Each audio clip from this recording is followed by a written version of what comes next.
Eu vou fazer um videozinho rápido e dessa vez vai ser um videozinho rápido mesmo, mas eu quero abordar nesse vídeo a questão assim das mulheres que aparecem aqui no canal ou aparecem no canal aí de uns colegas.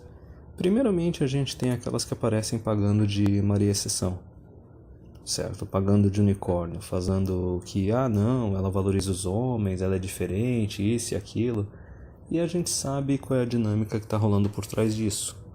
É a mulher que é mais inteligente que as outras e vê que ser gado não é tão bom assim. Simplesmente seguir cegamente o feminismo e sair falando que todo homem é estuprador e potencial, etc.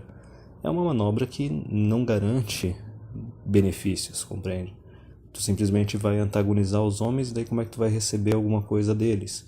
É sempre bem melhor tu ter um relacionamento amigável, um relacionamento amistoso com as pessoas. E não é nem só isso, é lógico que daí ela também está buscando uma forma de se diferenciar das outras mulheres. É uma forma de alimentar o ego também e meio que querer pagar o seguinte: não, eu sou melhor que aquelas outras mulheres, entende? Eu sou uma aliada, eu tô do lado de vocês.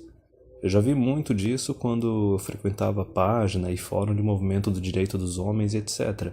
É lógico que na parte assim de MGTOW elas já vão chegar aqui sempre bem mais agressivas, porque a gente está discutindo aqui até questões de, por exemplo, de tirar direitos das mulheres ou de tirar as mulheres das nossas vidas.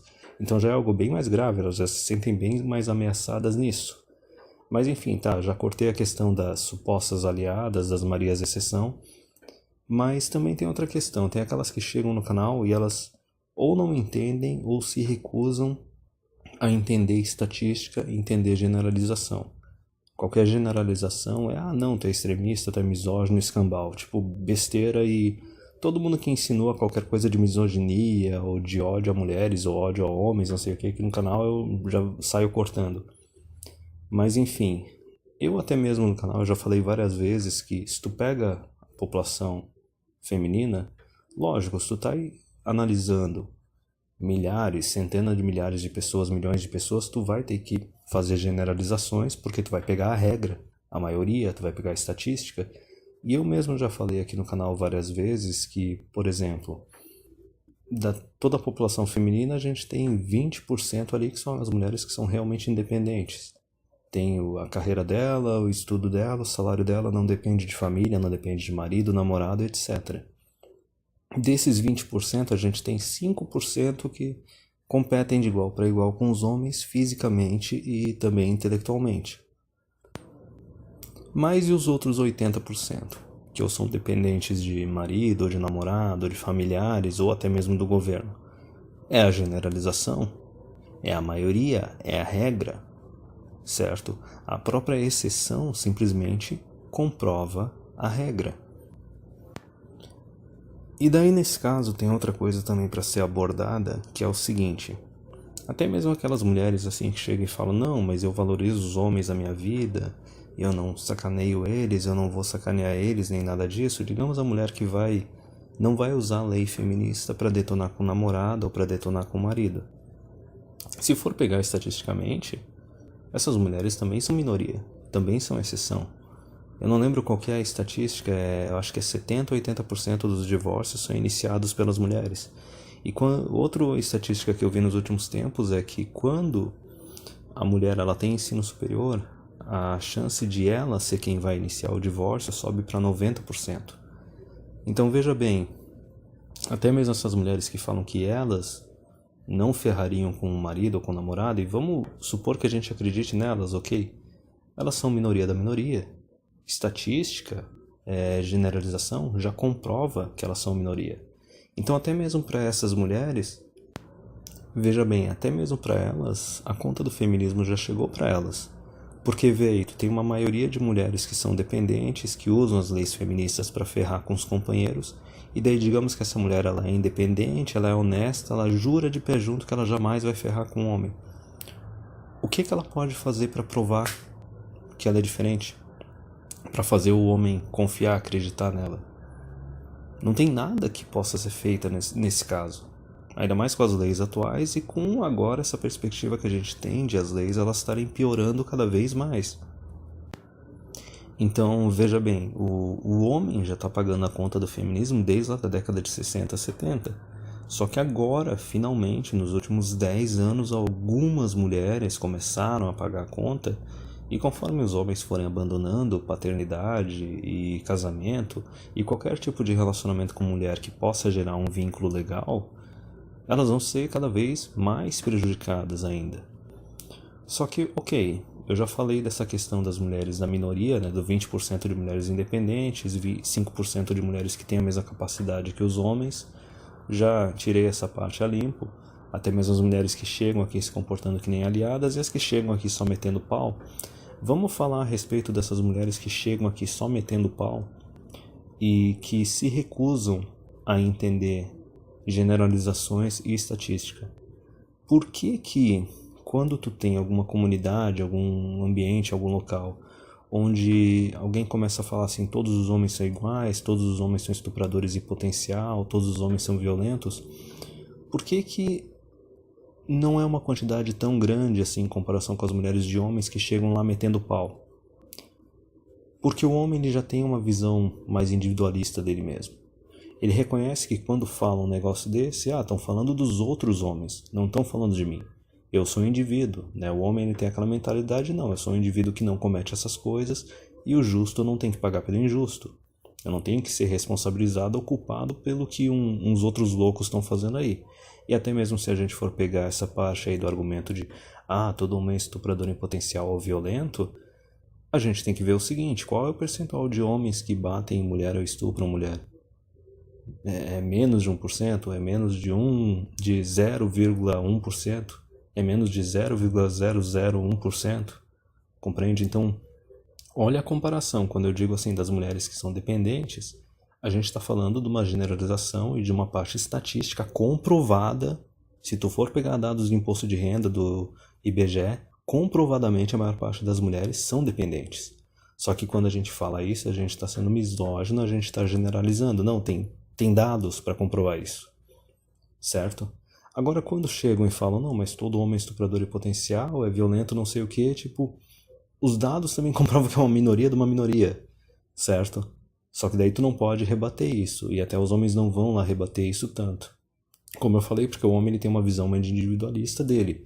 Ele consegue ver que esses outros caras são outros, não é ele. Cada homem tem a sua imagem, cada homem tem o seu valor. Mas por que para as mulheres, toda vez que falam alguma coisa de mulheres como um coletivo, independente de ser generalização ou não ser, por que elas chegam já metendo pau? É muito simples. As mulheres elas têm uma visão coletivista. O homem tem uma visão própria de si mesmo, individualista, as mulheres elas têm uma visão coletivista delas mesmas. Por exemplo, imagina que tem um homem famoso que, sei lá, é um super atleta, um grande cientista, e ele tem uma grande conquista que simplesmente marca o nome dele na história da humanidade. Como é que ele fica marcado? Esse cara são os irmãos Wright lá que inventaram um avião.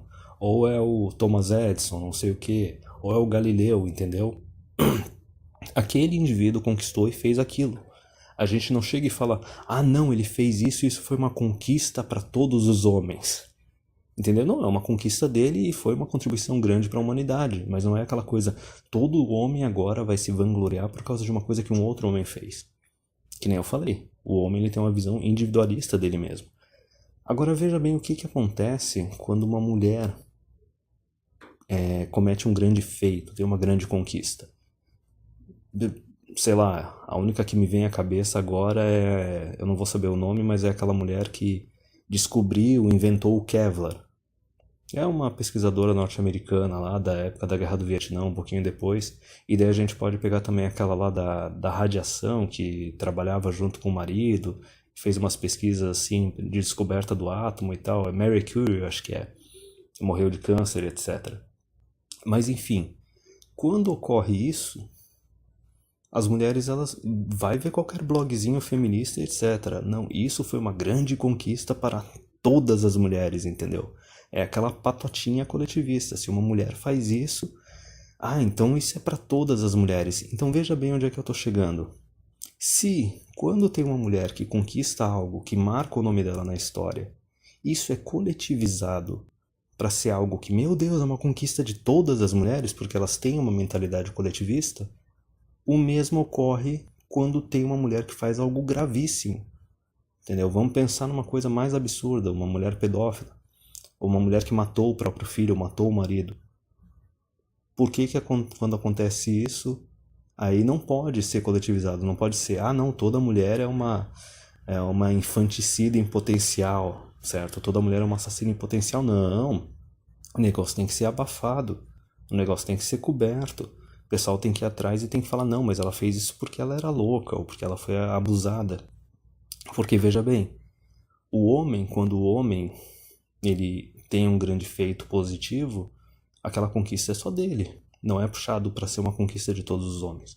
Quando o homem faz algo muito absurdo, aquilo ali foi aquele homem que fez algo muito absurdo. Por mais que as feministas agora querem puxar, né, para tudo quanto é caso de homem que faz atrocidade, não, agora todos os homens têm que ser oprimidos, limitados e punidos por causa desse cara que fez isso, porque elas têm visão coletivista.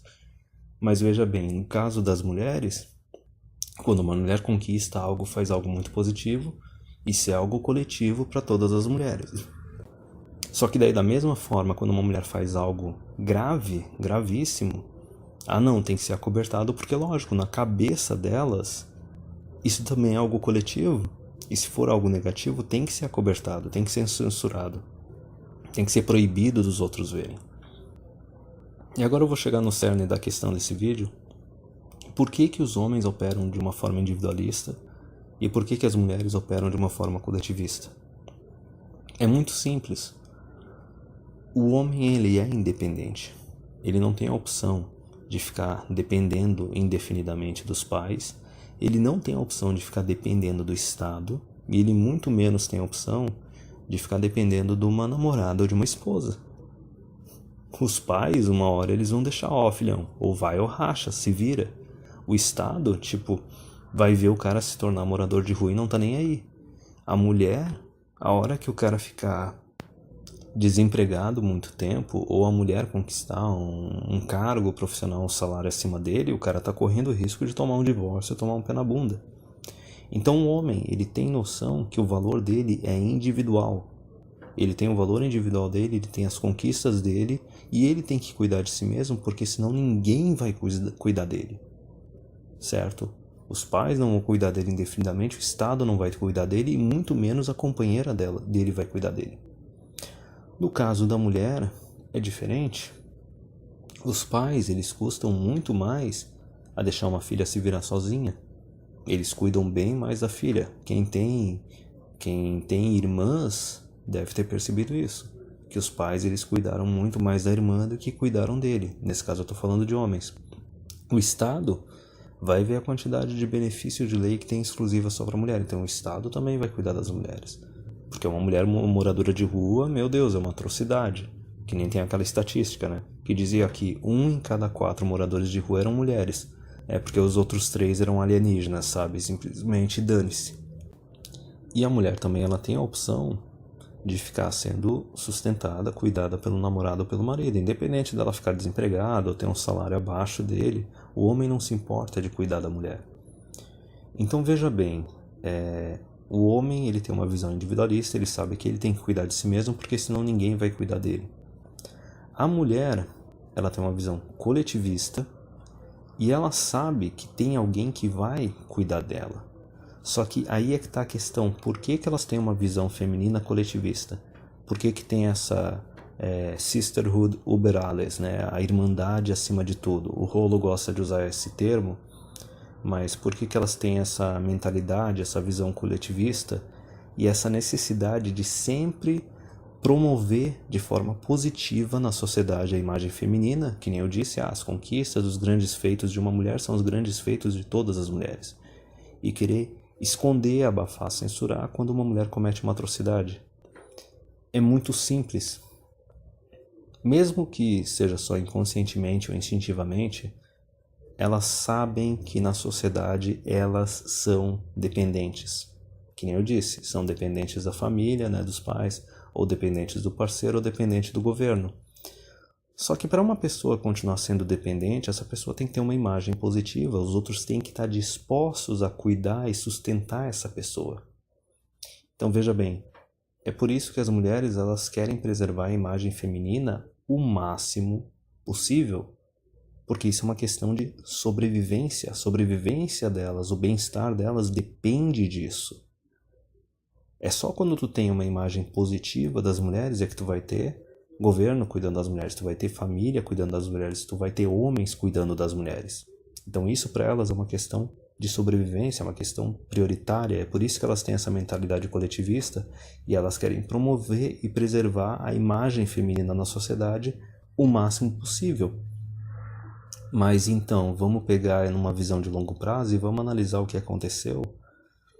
Acho que, digamos assim, desde a segunda onda feminista, né, década de 60, 70. Então vamos analisar aí o que aconteceu nos últimos 60 anos.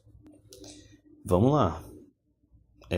Um monte de mulher destruindo a própria imagem, essa cultura absurda de promiscuidade, esse negócio de agora querer normalizar adultério, normalizar cucagem, compreende? E ainda do outro lado tu tem um monte de lei misândrica sendo implementada, negócio piorando cada vez mais. Então veja bem só o que aconteceu. Na parte dos pais, eu acho que os pais meio que continuam cuidando das filhas. Eu acho que talvez um pouco menos do que cuidavam antes, mas continuam cuidando. Só que tu já consegue ver que os homens já não estão mais dispostos a cuidar tanto de mulher, proteger tanto a mulher e prover tanto para a mulher. Isso está relacionado à misandria na sociedade, isso está relacionado a leis feministas que ferram com o homem, isso está relacionado também com as próprias mulheres. Eu não estou falando, estão fazendo campanha contra a imagem das mulheres. Não, as próprias mulheres se comportando de forma não respeitável, se comportando de forma degenerada e detonando com a própria imagem delas. Então não só os homens assim não vão estar tão dispostos a proteger e prover para elas, como talvez até vão começar a querer se afastar delas. Que é algo que está acontecendo, quem está frequentando esse canal está vendo isso. E daí a gente tem mais uma outra questão. O governo continua provendo e defendendo os interesses delas. Só que, é que nem eu falei já algumas vezes, o governo ele é filha da mãe, ele não é trouxa. Conforme a taxa de natalidade, por exemplo, aqui do Brasil continuar caindo, vai chegar um momento que a mulherada também vai ser abandonada pelo governo. E nesse ponto, como o governo ele é filha da mãe, ele não tem essa parte assim de valores, ele não está nem aí se a imagem da mulher na sociedade é positiva ou negativa. Simplesmente o papel da mulher para o governo é se reproduzir e gerar mais escravos. E também servir como curral eleitoral para aumentar ainda mais o tamanho do Estado, tornar ele cada vez mais invasivo e mais socialista, né? Mas veja bem, nos outros pontos de homens provendo e protegendo para as mulheres e de familiares cuidando de mulheres, tu já começa a ver que gradativamente as mulheres elas foram sendo abandonadas, conforme elas mesmas foram destruindo a própria imagem. E não só isso, né? Tentando agir politicamente para ferrar, dominar e controlar cada vez mais os homens através de leis feministas. Então, por fim, lógico, tem aí o feminismo no meio, essa expansão do feminismo na sociedade, o aumento da misandria. Só que na questão da imagem feminina, é por isso que a imagem feminina para elas é tão importante. É por isso que elas custam a entender generalizações, é por isso que elas custam a entender a parte também de estatística. Porque para elas isso é uma questão de bem-estar, isso é uma questão de sobrevivência. O bem-estar e a sobrevivência de uma mulher depende da imagem que as mulheres têm na sociedade. E não é tanto assim a imagem individual, porque elas coletivamente elas são dependentes. Conforme eu já expliquei, vai ser dependente do Estado, de familiares ou de um homem. Então, para ter pessoas que estão dispostas a cuidar e proteger as mulheres, elas têm que ter uma imagem positiva na sociedade. diferente do homem. O homem ele é independente, ele reconhece que ele é um indivíduo, que os outros são outros indivíduos, e ele não tem por que se responsabilizar ou se sentir culpado pelo que os outros fazem. Tem uma mentalidade mais individualista. Já para a mulher, a história é outra. Não dá para separar. Porque, como eu falei, é uma questão de sobrevivência. E a hora que a imagem da mulher começa a ficar negativa demais, aí é aquele negócio, é meio que nem Chapolin, né? Ó, e agora quem poderá me defender?